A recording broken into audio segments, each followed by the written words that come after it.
I will say though, I was out there yesterday, and if you go by there in the evenings, now, you're seeing so many more people, and that's gonna make a lot of that just naturally move its way out. Yeah. of there. He'll go. That's I'm still trying to figure out where the water yeah, is. it's right wonderful. there in the middle.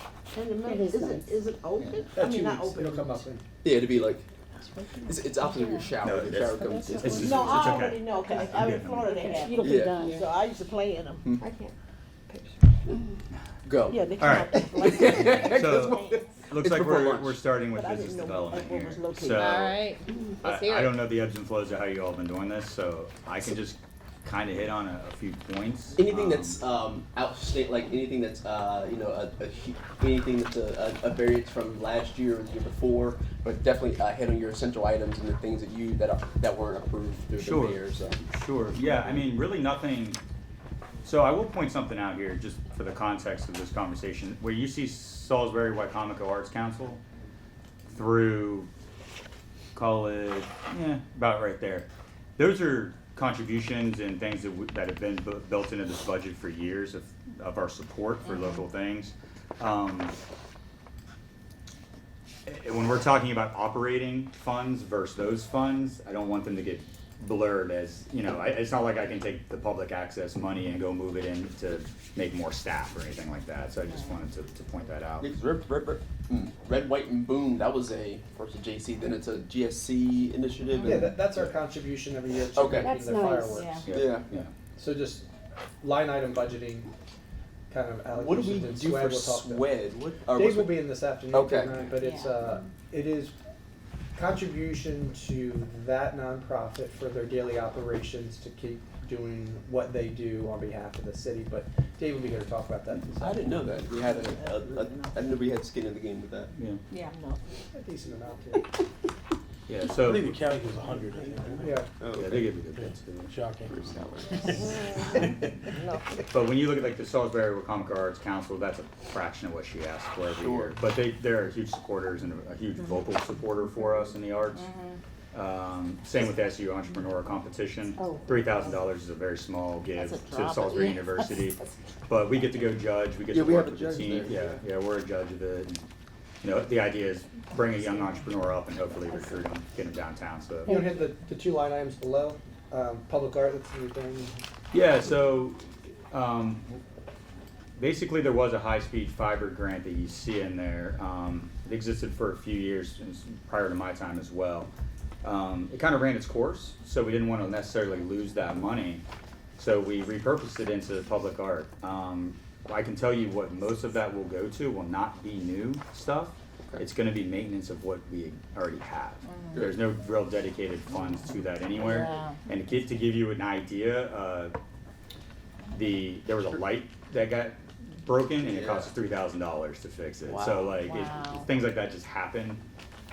So we kind of left it in there just as that need based. When we get to later in the year, if we feel like we're not, we had a little bit of a surplus that we haven't used for repairs, we'll come up with a new project idea or something. I think we appreciate that. That again, a lot of the talk, council meetings, and you do a lot of these projects, but you don't really build in the maintenance of these efforts. So we appreciate that. Yeah. I do have two questions. One, your gasoline line item, and then just touch on the events. I see, pretty steady increase there. The gasoline is for the trolleys, but we also brought on what will be 3 more vehicles. So Okay. ABCD didn't have trucks. Okay. They were field ops equipment. When we brought Oscar onto our team and Scott, Yeah. for context, those guys were field ops before coming to ABCD. So when they joined us, the vehicles came with them. Okay. With that comes Oh, the isn't fuel. it nice, 2 for 1? It's nice, yeah. We got a laptop too, Yeah. Oh, 3 for 1, okay. But yeah, so what you're seeing there is Nice. more actual based on what was actually used, what we project being.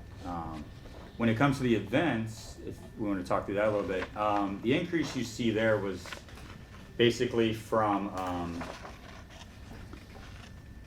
what will happen in that 125, whatever, see the 50 it says special event revenue lines? Yeah. We move money out of that $125,000 once we get our fiscal year down to that event revenue line, and that is a buffer to offset the revenue that we will generate in our special events revenue line. So people pay That's your pay-to-play event. pay to House play. on the River. Yep. Okay. Essentially, the revenue covers the expenses, so it's Gotcha. net Correct. neutral to the budget. So it's just a different tracking. Good. Right. Okay. So if there's anything that we produce that we're taking a ticket on, we wanted to use those funds versus what everything else is considered free events for the yeah. community. What, for Third Fri- example?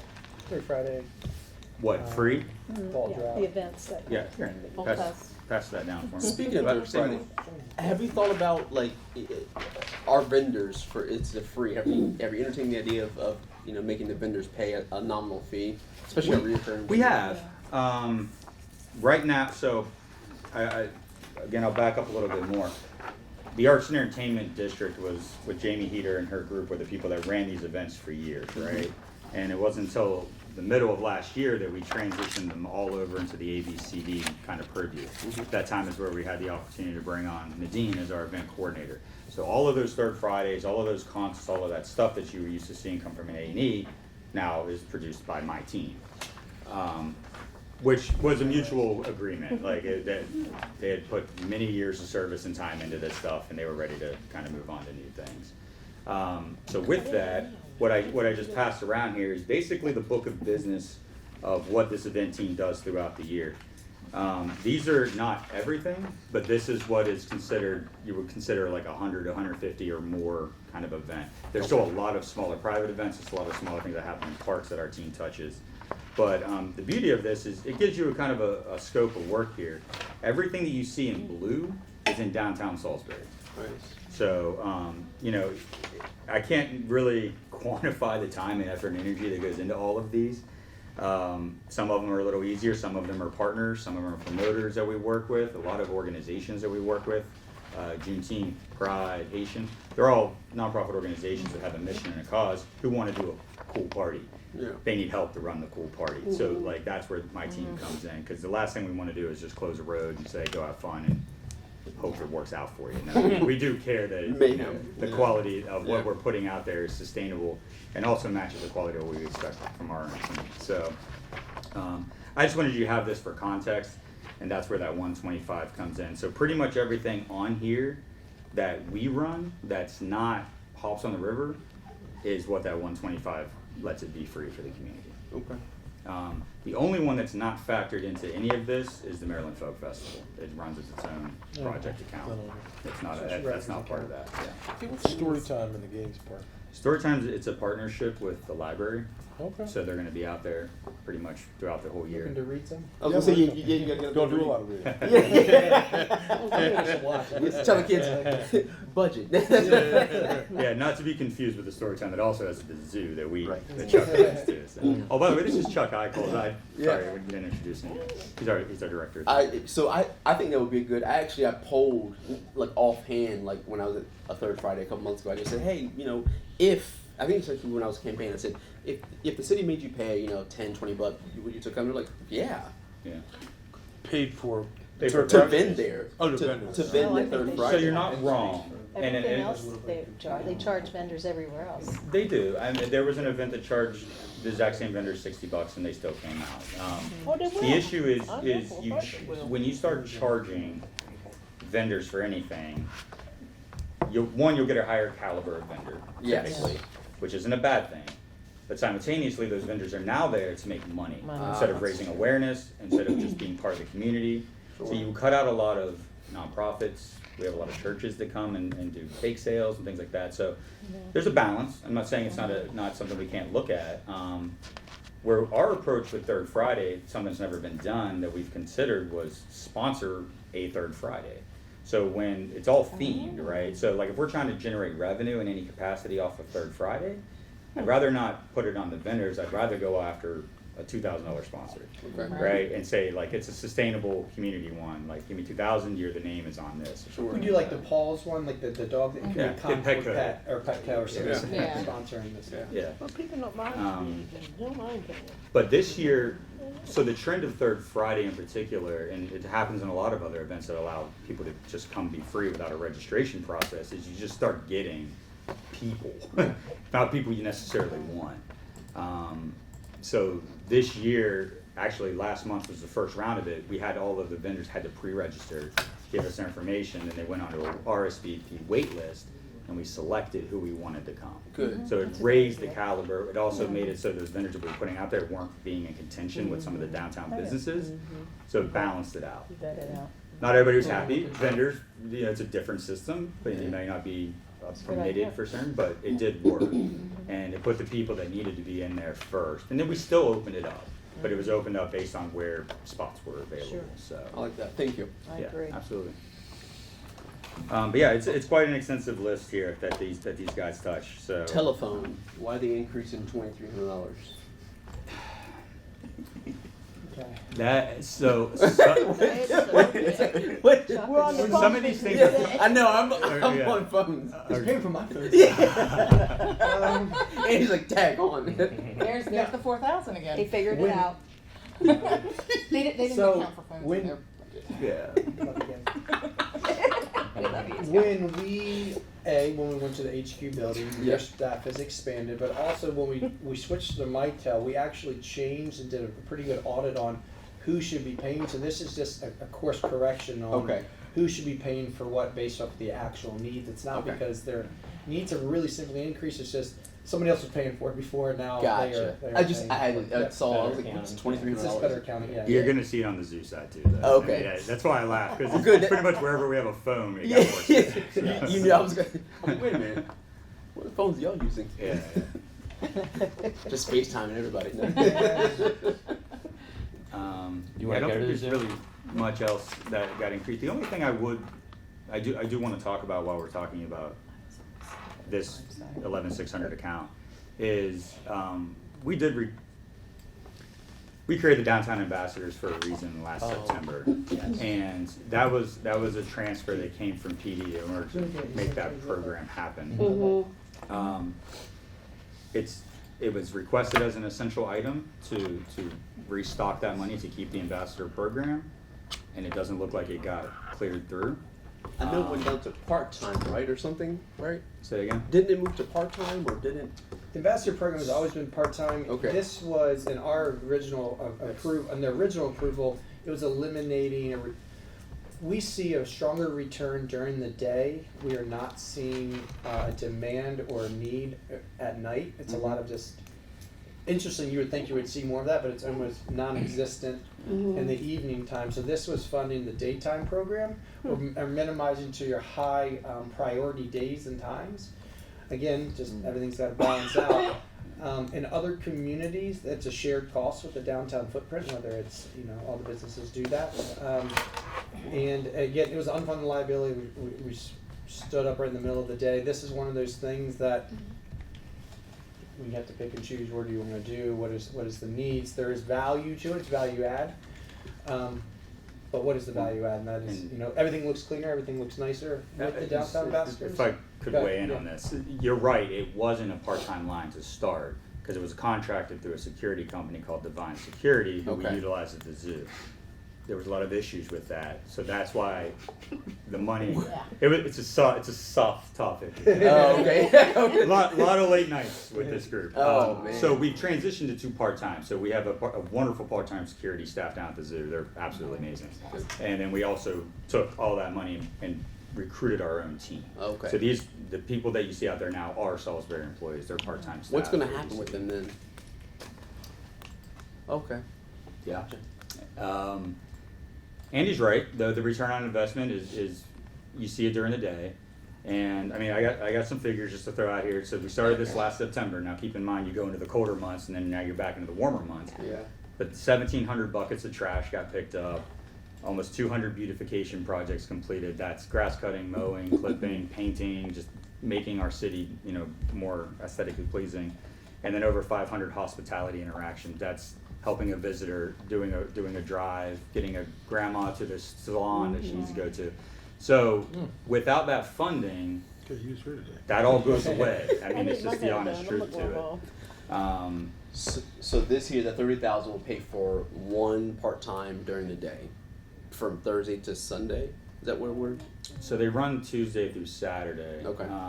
Yeah, most of the businesses are closed on Mondays. I asked for 76, so 30 I didn't put that in there. But that being said, that would get us at least one person throughout the day for a majority of the year. We'd probably have to scale back in the colder months just because you're not doing as much outside activity at that Is point. it a 7-hour day or is it 2 people for 4 hours? And again, you use the available resources that you Sure, have depending okay. on what you want to do with it. So if you are seeing, if your shift is seeing a need at the night, you can make that Yeah. delineation. You can. Yeah, it's just a change of signs in marketing, but yeah, we can Okay. make that shift.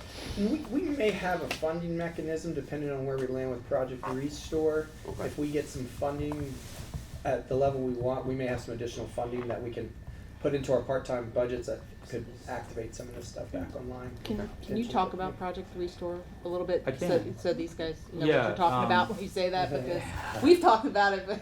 Yeah. I know what it is. Yeah. Yeah. Yeah. But before I move on from ambassadors, though, I do want to point out if they go away, this also puts a lot on parks now. So the parks division will have, you don't see parks downtown No. at all anymore because it's our ambassadors that are doing offsetting that work. So I don't know what your discussions with parks have been, but I did see that some of their parks team got cut. So with that going away, we will be asking for park support more down just to, beautify and keep everything up. Because ultimately I have Oscar, who is our full-time downtown ambassador, but he's literally one guy. So it's a big area, big surface area to cover. Shorter guy, does he use like a lime green? Yep. Yep. That's Yeah, I awesome. see He's him. amazing. Just wanted to point that out because it would have to fall on someone to do the cleaning. Sure. someone And to we do don't have the maintenance. downtown beat anymore, too, right? Not Yeah, yet, not currently. They're working on it with the new staffing. Hopefully it'll be cut back. Okay. Project Restore is a revitalization grant through the DHCD, up to $300,000 that can basically activate vacant spaces. A small percentage of it can be used for staffing on our side, not staffing for the business, but staffing on our side to manage the grant. That's what Andy's referring to. Oh, okay. So if we do get that, it would offset some of our administrative costs of already salary lines that we have. That being said, the application got submitted yesterday. It's in their hands. It's not like I'm sitting on the money. We gotta wait and see how it lands. How many applicants did we get? We had at least 16. We vetted them very closely. A lot of conversations just to understand. Yeah. There was a lot of pipe dreams, which is great stuff, but we landed on 3 that they're sustainable. They're already in motion. We feel that they're successful. They're also very needed downtown. And when we talk about the landscape of downtown and the trends that we're seeing with a younger demographic and residents living here and people participating and wanting to come downtown and stay, it fits into that narrative very nicely. No more tattoo shops. I mean, blink once for yes, blink twice for that is in the 3. Okay. And one of the things, with the Restore project, it's anything that's within the sustainability community that can do it, so anything within essentially Salisbury was eligible. Yeah. When it's so broad, we particularly decided that we were gonna focus in this year on the downtown needs with a very specific direction, so we created our own qualification that made it smaller and smaller with this year's money. Next year, we would consider a different footprint or a different need, but we wanted the most bang for our buck that teaches, that would give us the best narrative on our trajectory. This is where we need to focus in on, and then from there, we made some cuts. I'd be remiss if I didn't say it. I would hope, so since, again, downtown focus, I would hope next year with the funding we would, again, see it over, but also to our maybe minority and women-owned, I would hope that we get a focus more on that, some of our other businesses in that realm, so that would be good. Yeah. But it checks one of those boxes. I know it does. That's why I told you I know about these. Yeah. The business groups did too, but that was individually funded. Yeah. They all, But Yeah. we probably had, if there's 16 grants, you could, on an average of $100,000 ask, so I mean, that's Yeah. $1.5 million, almost $2 million worth of asks. Yes. For assistance with the $300,000 pot. So there's a lot of people who are wanting Yeah. to take part of that, and Alan writing that grant till midnight himself 2 nights ago. 4 Midnight's o'clock in the morning. generous. It's 4 in the morning. It's okay. But leveraging some of that stuff is how we're going to continue to be able to, retain and recruit. So using other people's money to Well, and that's business development 101. Like, you know, you can look through this budget and you're like, how do you create an incentive to recruit a business? It's just, it's not It's quite not- there. yeah. So using the assets when we do have them, that's why I will start till 4 in the morning going for these grants, because I want to have incentives for these businesses to come down, but also sustain the ones we currently have. So anything that we can do to help, we try our best to have these conversations. So. Question, one last, and then we'll move forward. The downtown ambassador. So, have we? I know that there is the Downtown Business Alliance. What are they? Should we allocate to anything else? Like, is that their need that they're seeing? I know for beautification and trash, that's one thing, but are they seeing a different need that we should be focusing and allocating funds to? Business boost. We didn't bring that up. That's a. We didn't bring Business Boost was Another state. another DHCD incentive that it was up to 50,000 that they could apply for. Yeah. The issue that I heard most about that was there were some of the guidelines that. No, I know about that. Yeah, you have to be, you have those qualifications. I'm saying our existing downtown businesses. Mhm. What are they? What are their thoughts on the downtown ambassador program, and or are they seeing a different need that they have from the city that we should? Okay, we have 30,000 or 76,000. If we're asking for an increased need, I would. You know, I would appreciate us if we do another need and we have 2 people just riding around in cars. That's the implication. Yeah. Versus if there's a different need, we can do something with or for. I hear what you're saying. Sure. I would like I that. hear what you're saying. You see what I'm saying? I So- think the Business Alliance is still finding their foothold, right? Like Yeah. they're still figuring out Baby. where their locked-in's going to be, what their mission's going to be. So them in particular, sure. I've met with them many a times. I have Yeah. good relationships. We're trying to just build that collaboration. Rent is always a challenge. Okay. It's going to be a challenge. We don't have any say on that. We can have the conversations with landlords and developers to try to create some opportunities to keep rent low, at least for new businesses coming in for a year or two. Yeah. Um, That's actually, I had a conversation. I yeah. told someone, and they were looking at the city center, and the rent was very desirable. And I said, Right. okay, this is the rent. Negotiate, but like Yeah. again, because they're going to want you in there. But I think that's a conversation. So I think when we talk about these line items, I hear you here, but I want to make sure if we are throwing 30,000 or 76,000 into a bucket, I want to make sure it's used. I don't want someone Right just you know what I mean. That's where I am. So Yeah. if you and you give yourself some grace and grief, but kind of see what that need is, and then Sure. in the very near future, and then that would be something I would like to hear where we can allocate funds to. Yeah, absolutely. I can have some conversations. And what I will say though is you could talk to any downtown business who takes advantage of being open. Yeah. It's the events that keep them That's sustainable. very You know true. what I mean? Like That's very true. it's free. There's no reason for someone not to come down here. So Right. that's a whole other landscape of Yeah. events. It's not just fun. There is economic impact. that you see Okay. from it, so. But yeah, I hear you. I hear what you're saying. Thank you. Okay. All right. Where we move to? We're at the zoo. And we're at. We're on that. Okay. Do you want to go to just go through the I just essential go through items, the. or did you yeah, want to go I to can the just budget? go through the essential items. Yep. Because you're not going to see a lot of increases outside of them. Basically, if there was an increase, I made it an essential item, so it makes sense to stay here. I don't necessarily need to go line by line on these, and a lot of these, similar to the telephone, they're just increases with contracts that have to happen. Janitorial, pest control, internet services, those are contracts. That's why I asked for money to cover those contracts. The pest control is significant. That's it just is. We had a relationship where we brought them in when we needed them based on usages of different movements of animals. They put the zoo under the city's contract, so we don't have the money to pay for it necessarily. What will happen? We had no say-so in it. Yeah.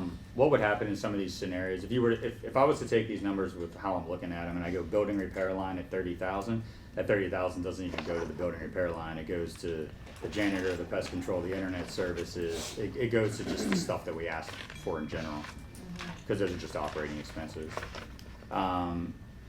The part-time salaries line of the $6,200 is because of the increase to the minimum wage. Yeah. My department by far has the most part-time staff and a lot of seasonal staff. So under that line is our part-time groundskeeper, as well as 3 relief keepers, and we will have a deeper dive here in a few minutes on keepers. But that 3,200 quite literally is not creating more work hours, it's just maintaining the hours that we have with the increase to $15 in minimum wage. Let me pause you. That's 2025, right? That we're mandated to, or is that? No, it's July 1. July 1. It's active now. Yeah. So we have to. We have to. Yeah. Yeah, and again, just to talk about this openly, when we did in the mayor's budget, we threw the 60 in there, the original, which was for, we call it zoo, it's Stone and One, and we're gonna do that type of stuff where they could reallocate it.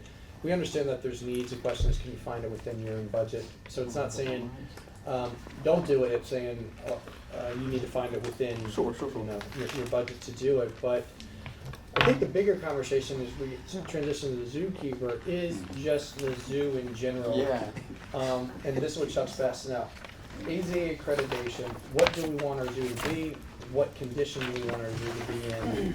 And I wouldn't say we're in this crossroads, but we are kind of in this position where to get where we want to go through an AZA reaccreditation, so we bring the Andy Bear into conversation.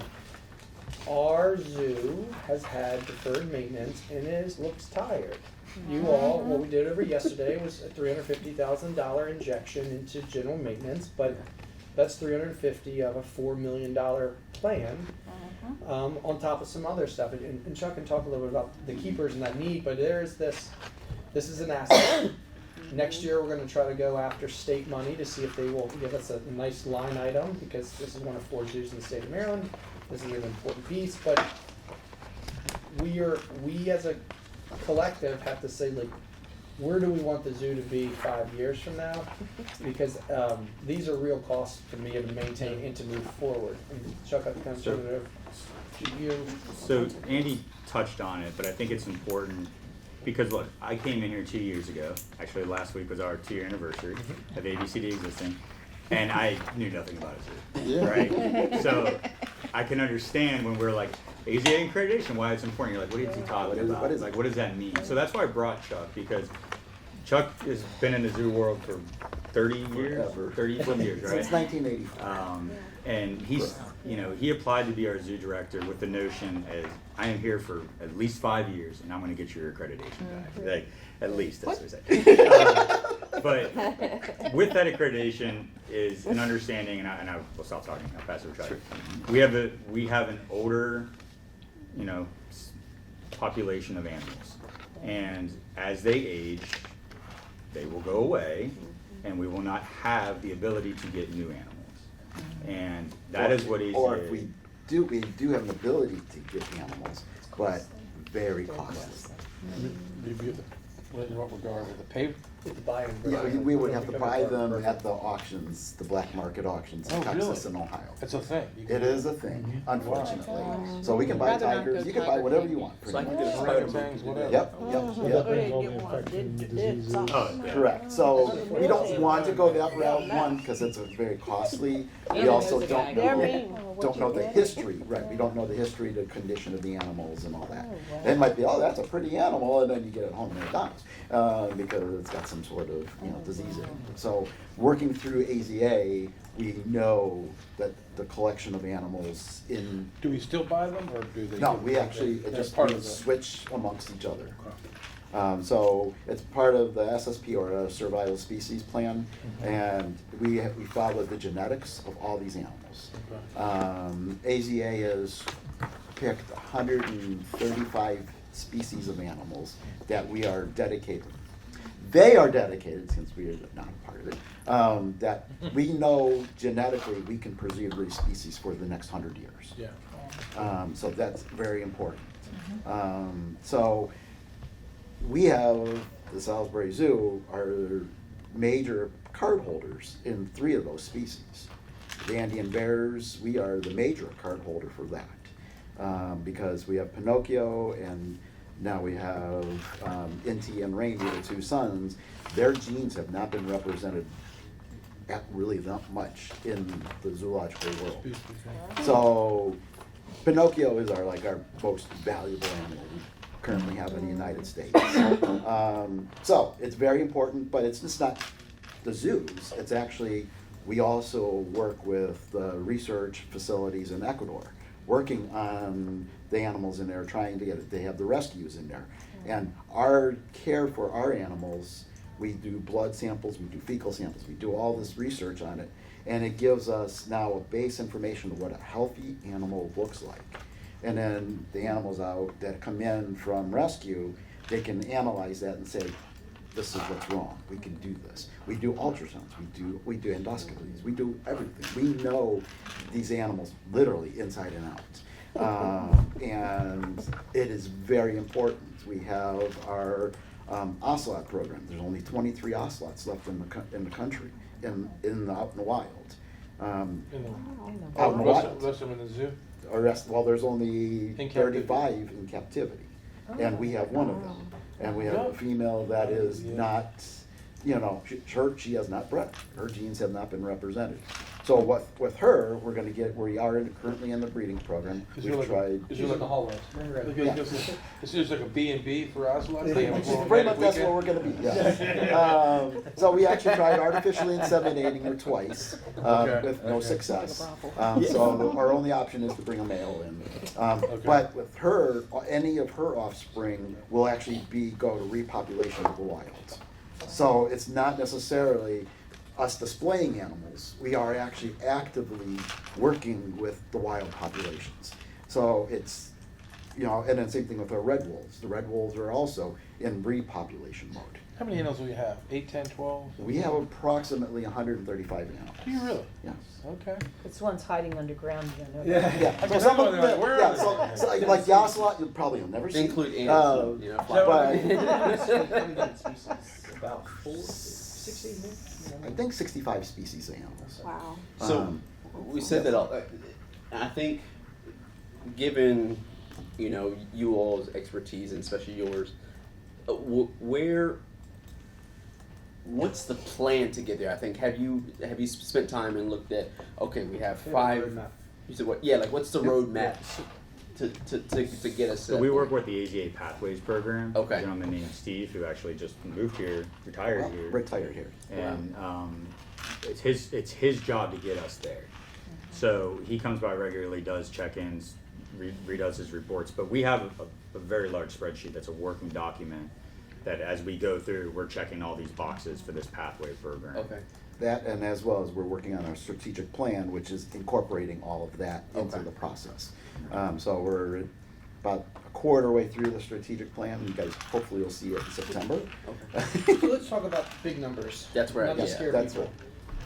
$400,000 forever to keep us on a maintenance plan over the next 5 years to get us, it's probably even light, to get us to an accreditation standpoint. A $5 to $6 million Andean bear exhibit that we need to come up with at least a quarter of, and hopefully we get lucky with the state or Fed, and some private fundraising. So that's the Andean bear. And I want to drill down real quick on why the Andean bear is so important. We just kind of talking about Pinocchio, but that exhibit, and then also the surprise that they may or may not know that's coming up in Calgary. But we are going to actively try to make sure that Salisbury is relevant to the state. I think Maryland Zoo gets $16 million 16 to a 30 year, million. we get 0. Yeah. So we're going to try to get Every a year. big line item and really push on that to help get us across that finish Right. line. Because we are the regional zoo where we got to start. We have to start taking it seriously, kind of at a state level, because Yeah. we're more than just this little backyard zoo in Salisbury. We have this big thing, but yeah, I mean that's like, but people think. But we're- those exist. your though, point. you know, Unfortunately, they So- do. not what you want to be. Yeah. Alan's point earlier, I came on and I go, $3 million run, $5 million for a bear exhibit. What? My mind's going crazy. But it goes back to it, and I love the zoo. Everybody loves the zoo, right? I don't understand why the state doesn't support us at a higher level. We're going to get to the bottom of that. But again, it goes back to this thing. I go back to my lollipop example. We want the zoo. Get TikTok out. And we want the zoo. And so at the end of the day, I love you guys. We want to support it all. Yes. But it's a dollar thing. It's a calculator deal. And so we're trying to find And those that's- resources to make it all work. And you that's know? what we're, like if we chip away, like what does a chip away look like to get us to that point? And is it going to prove well, over like is doing some of these things are going to get us to that point, or are we just kind of putting band-aids on band-aids at this point? No, we are not. Yeah, we are not putting band-aids on anything anymore. Okay. that is a thing of the past. So, yeah, so it's basically the $6 million, $5 million for the bear exhibit is gonna give us the country's best bear exhibit, if not international. We are going to learn, we've taken all the best from all the other people who've built their bear exhibits. They've had very little success in breeding. We've bred more successfully Andean bears in captivity than any other institution.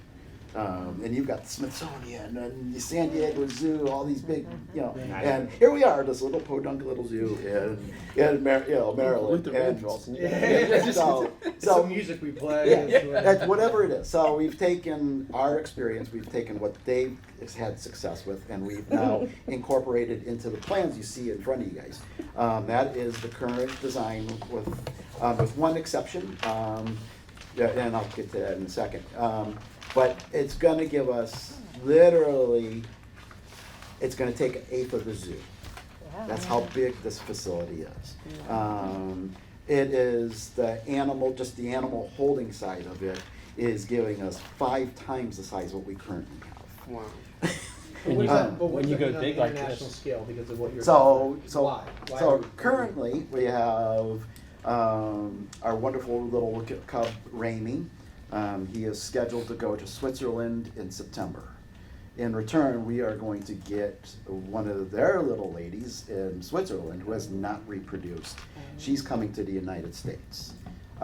So this will be, I mean, it's huge international news. And it's Salisbury, this little zoo here. And it's just gonna, the people in Europe are all excited about this because now they have a valuable genetic animal for the European population.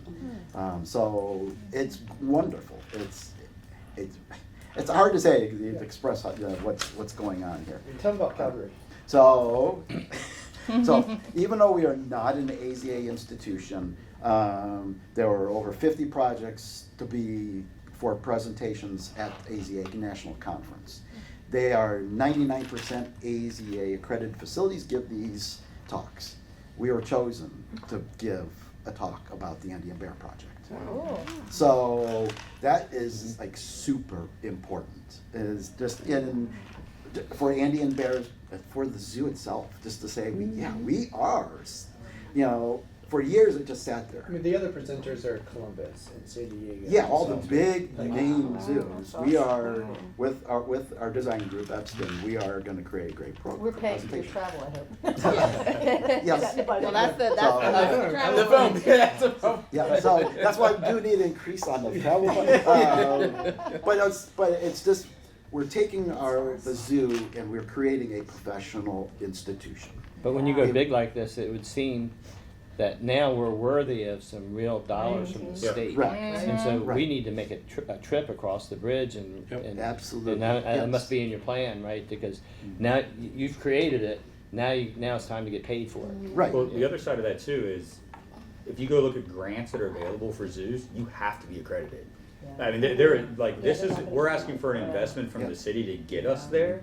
And once we're there, the opportunities just expand. But we're pigeonholed. We can't get out of it. I can't apply for grants because we How have about no state, accreditation. there's no state money that No. could come from the state that, for Not what yet. we're doing? Not yet. We tried. We did try.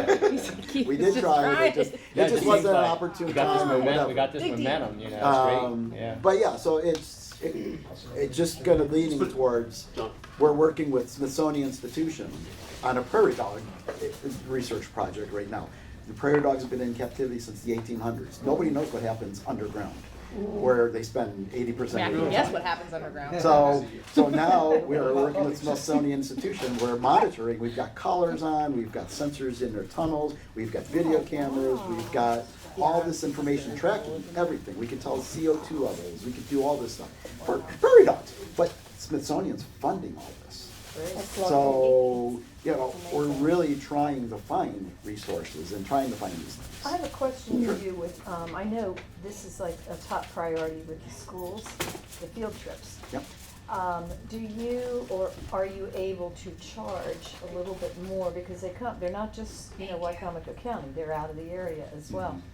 Are you able to charge a little bit more for each of the field trips that bring a bus in? Or are you able to have a school adopt a So- particular piece of what We you're do, doing at the yeah. zoo? We do, you? yes. It's a We great do idea, that. but yeah. We do that. We also get state funding for that, for Okay. our education programs. Okay.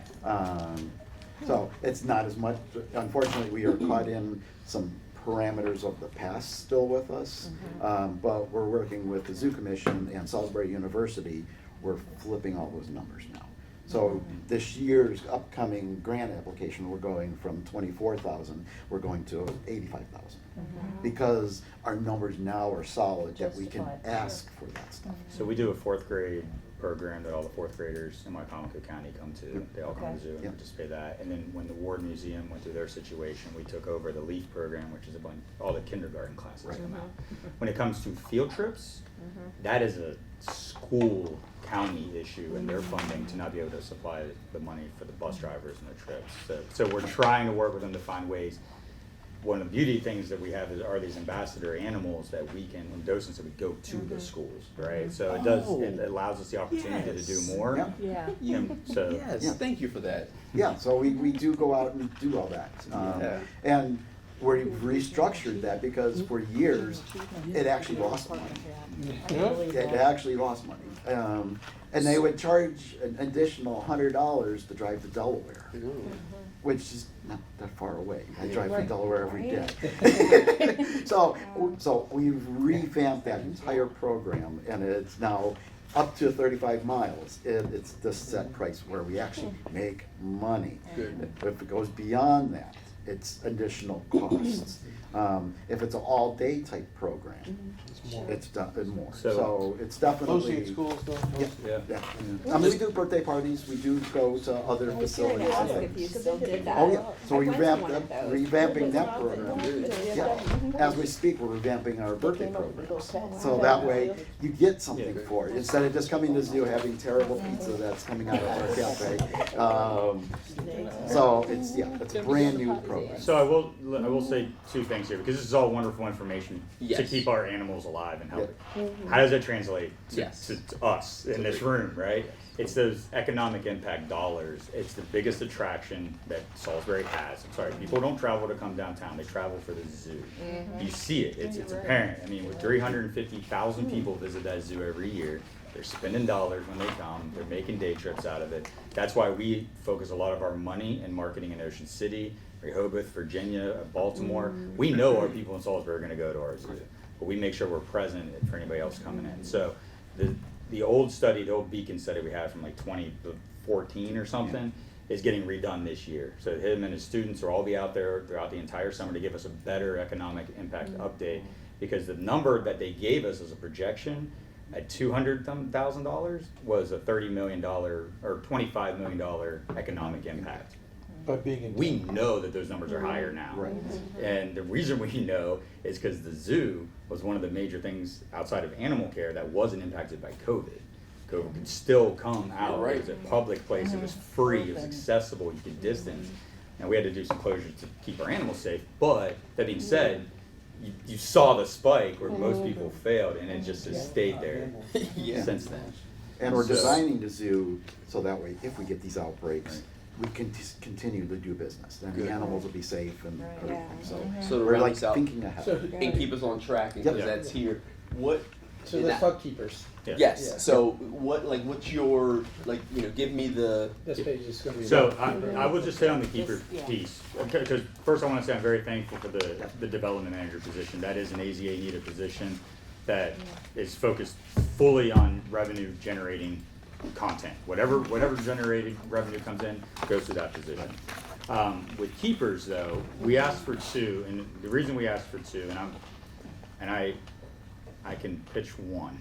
We can get by with 1 full-time keeper. Right now, we work off of shift schedules. So what you see is a snapshot. Now, this rotates all the time, depending on needs or whatever is there. But what I wanted to show you here is on zone H, there's 3 zones at the zoo. Some of them require 3 keepers depending on the animal. They're called code red animals. The bears, you need 3 people to work with the bears.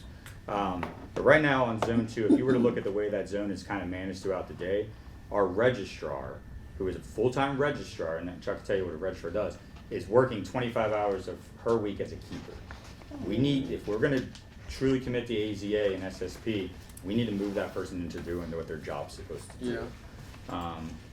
Talk about Jess. So the registrar, it's very important because we get monitored by the USDA, Maryland Department of Natural Resources, Maryland Department of Environment. AZA would be also, they are monitoring what we do. And that is a lot of paperwork to maintain, a lot of communications that need to go from facility to facility. We're working with all the different SSPs, trying to get new animals to the zoo. So the registrar spends most of their time filling out papers, applying for permits, applying for, animal transfers, talking to other zoos, trying to incorporate what they have into us. And enrichment as well, right? So that's that. She also monitors the enrichment and the animal training program to make sure that all of that's, which again, she keeps records of it as well as educates the staff on how to do it correctly. So instead of her doing, that job, she's been taking care of the bears, the monkeys, all that stuff. So you see the registrar hours there, kind of a snapshot. Everything else you see is part-time. The orange is your part-time team. That's that line up top that has the 3 relief keepers. And then our lead is our lead keeper. She goes in the field, but this is just a basic care throughout the day. Everything that's a blue X is where there's just not a physical body. So it's if you kind of sum this up in a week span, you have 25 hours of a registrar not doing what she's supposed to do, 64 hours committed to part-time help, and 42 just unaccounted for hours. So these are shortfalls. Now the reason we have a lot of these shortfalls is we decided to go from a 40-hour work week to a 35-hour work week, and we didn't get more people. So we have holes, and it's a problem because we're starting to get a lot of comp time built up here just to keep on pace. And Current comp time since July 1st is 785 hours of comp time. That's a problem. So that's why we asked for 2. 1 gets our registrar back out of the field and being a registrar like they're supposed to do, and starts helping in these other areas. And the other thing with part-time people, they're part-time people. We want to give them incentives to grow and to develop and to be full-time employees, but they're going to come here and learn what they can. We've had this happen, and we've lost a few really good part-time keepers because there's no opportunity. So they're coming in and learning, and they're floating. And we're limited at how many hours per week we can work. Yeah, and that's just reality with it. So that's why I would hope that you would consider at least giving us 1 full-time person to just get some of this corrected as we go down this line. I even act as a keeper which line? at least twice a month. I have it highlighted, so. Okay, good. Yeah. Thank you. We have it highlighted. Thank you. That's, the 128 is for 2? Is it just about The what? 128 is for 2. It's like 60, This hour and fringe or this 64, Is it fringe too? 64,106 is fringe. Fringe too? Yes. Okay. It's a 3-1, 37,000. I would also like to make sure that we include a conversation for the increased veterinarian cost. Mhm. Yes. That's, It is very important because we have the aging population. It just, the animals are ending up in the hospital more frequently. How bad is the pest control? Like, Well, one, it's mandated by USDA and AZA that we have to have a certain level of Are you pest asking us control. if can we remove them from the contract? I'll work on that. So that would be, we had a good deal with what we were doing. Yeah. Until the city came in and said, oh, by the way, you're doing this. So I was paying $3,000 a year for termite control when I'm paying $7,000 now. Okay, so, out of my control. yeah. All right, we'll look at it. So, Thank you. Fellas, thank you for this. awesome, thank you. thank you. We'll sit this over. Is there anything else high level that we? I have 3 more budgets. You said what? I'll do it quick. just to touch on. Oh, you have 3 more budgets? Poplar Hill Oh, Mansion. yes. Oh, So we'll make sure nice. we yes. Poplar Hill Mansion, the only thing I want to point out, operating budgets, they're fine, I'm not worried about that. It's the CIP for phase 2 of the siding. I just want to put it out there.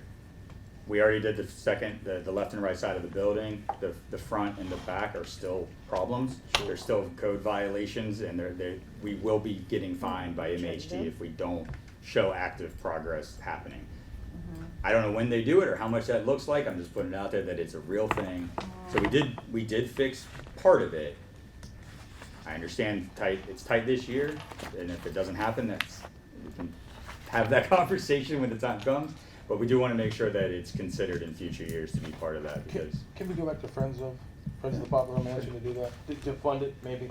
What were we talking about? could we? Yeah. Could ask. Yeah. The thing is, there's a grant. It's a historic preservation grant that's out there and go up to $100,000, but we have to have a match. And we still have to fix the whole top of the building and all the shutters. Yeah, we can have that conversation. I have a question for you. So, I agree with you. Does the model of the Popular Mansion still work? Just, I mean, I've visited a couple times, so having the part-time person, you know, a live-in person there, and I looked on the website, and the donation asks, I don't really think they're I mean, has someone taken a look at just how it just is running? Yeah, there's a lot of areas that could change, Okay. right? I mean, I was with Pemberton Historical Park for years, and they don't operate the same way we Yeah. do. That being said, this model works. All the issue, you're never gonna balance it, right? Like, Yeah. you're not gonna create enough revenue generating events to balance a budget like this. But right now, the way it works is all the revenue that is generated goes back to the Friends, and the Friends use that money And put to it back. maintain Okay. the exhibits. So we're not maintaining exhibits, we're paying for the curator to be there. That's what I'm asking. And the physical. Is Yeah. that worth us Yeah. paying for the curator to be there? Yeah, So someone has to be there. So earlier in the year, when I first came on, I met with Sarah and Scott. Yeah, and we yeah. had them do a business plan, which they did, which is good. And then we had 2 meetings since, and what I said was, listen, I just want to see more activity there. Bingo. Poetry, music, festivals. Yeah. I know we've got some painting issues there, so weddings challenging, so I know it was a short cycle, but we got to figure out a way to solve that problem. But for other applications, like business meetings, pharmaceutical meetings, that kind of stuff, all Yeah. kinds of stuff we could be doing there. That's what I'm. I I don't agree. see much. I'm like, I we're said- spending $30,000 for, and I'm not. Yeah, what does that get us? Yes. Per salary? Other than it's a great asset for the city, it's not being utilized to the Thank extent that I see. Thank you for looking So- into that. And I'll say this too, that they used to not ask, they would just ask people to make a donation if they were using the space. Yeah.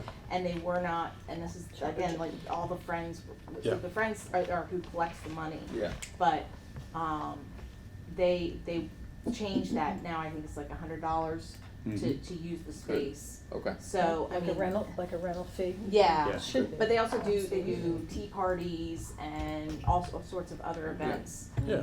That get advertised on Facebook and things like that, but I'm And not sure there's- what the. Capacity issue, right? I Yeah. mean, it's a Right. historic Yeah, it is. museum. It's And- very, Go to museums, you don't pay. You rely on Yeah. donations, you rely on Yeah. that.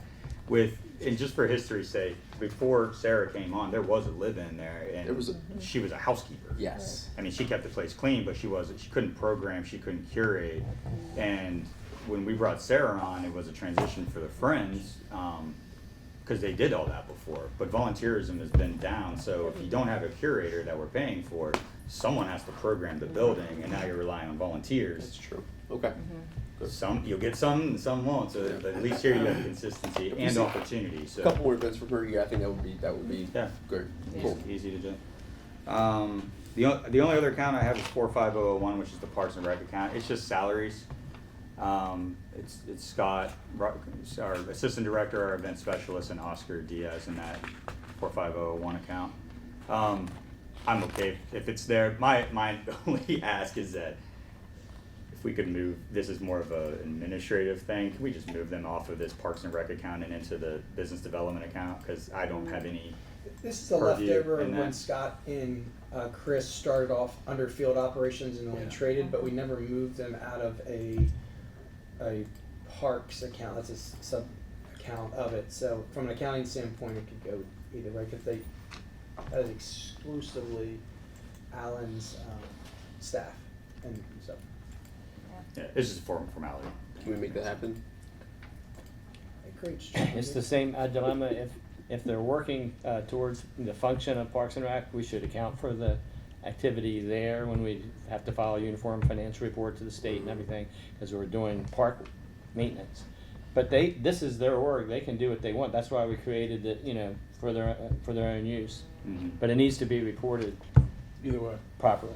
It's the reporting. Okay, It's the gotcha. accounting more so than the Well, simplicity. to answer that question, the only one is Oscar then.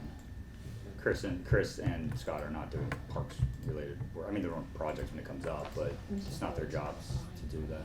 And then you could move their costs to another ward. Doesn't have to go here. The only thing Yeah. that should go here is the activity for Parks and Rec. Okay. I can't physically, No, but if that's what you want to do, you Yeah, just have yeah. to send, you'd have to spell that out. And Okay. say that's what you want done. Cool. Yeah. easy enough. And we could make an adjustment at the council level for this year, if that helps. Okay. You just send us an email. Can we? Okay. Is that what? I want to make Yeah, sure. I take care of that. Yeah, that's Yeah, easy. just I send just us didn't an know how to email, get there. we'll So. No, I can't. That's what I'm walking there too, but yeah. Yeah, well, if we have some All right. shortfalls in it, I physically can't make up a difference in there. You know, I'm just like, sorry. All right, so we'll see to that happens. Good. Cool. Anything else? Am I missing any other accounts? I just want to give you an update on Folk Fest. I mean, Please. the money's coming in. Just right now, we're committed to $329,000 in revenue.